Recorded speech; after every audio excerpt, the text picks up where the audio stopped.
Okey, kalau orang tanya Ana, apa dalil bersih? Kan? Biasalah kita sebut yang famous kat Malaysia ni, an-nazafatu minal iman. Kebersihan itu sebahagian daripada iman.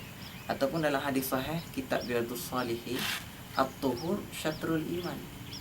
Kebersihan itu separuh daripada iman.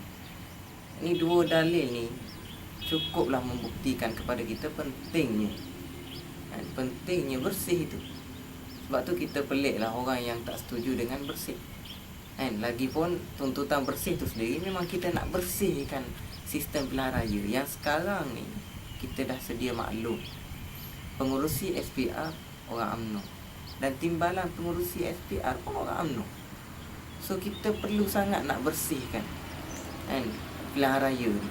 Tapi malangnya apa yang kita tengok yang berlaku 2-3 hari lepas dalam perhimpunan bersih, ramai juga peserta bersih yang ditumbuk, diterajang, dibelasah oleh polis.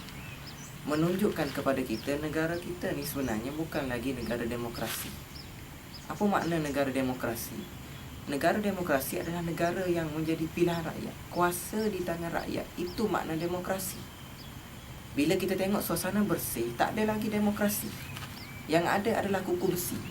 Sebab itulah Ana berani cakap, negara Malaysia ini negara yang bukan lagi demokrasi tapi kuku besi. Wallahu a'lam.